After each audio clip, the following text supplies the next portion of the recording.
Roots of Bharat में आज भगवान जगन्नाथ के शाही स्नान, अनासार काल और रथ यात्रा को विज्ञान की नजर से समझेंगे।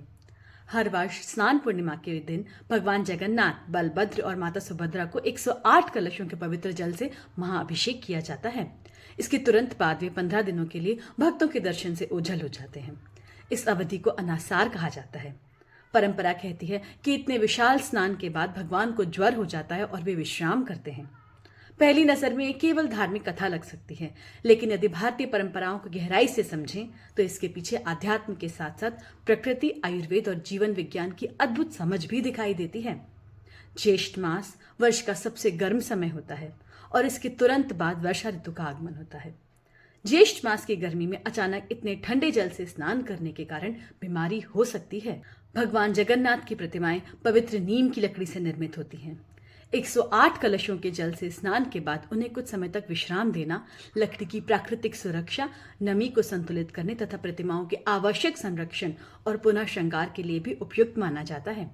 यही वह समय भी है जब मौसम बदलता है और पारंपरिक भारतीय ज्ञान के अनुसार शरीर की रोग प्रतिरोधक क्षमता प्रभावित होती है।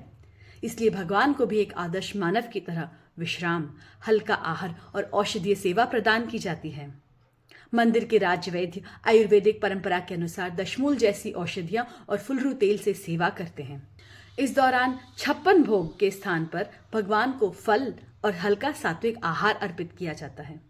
ये संदेश देते हुए कि स्वास्थ्य लाभ के समय संयमित भोजन ही सर्वोत्तम औषधि है।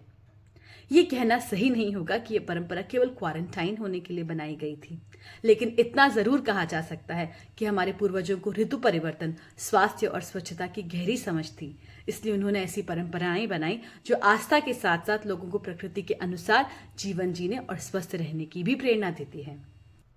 15 दिनों के विश्राम, उपचार और पूरा श्रृंगार के बाद भगवान नव यौवन दर्शन देते हैं, नई आभा, नई ऊर्जा और नए उत्साह के साथ।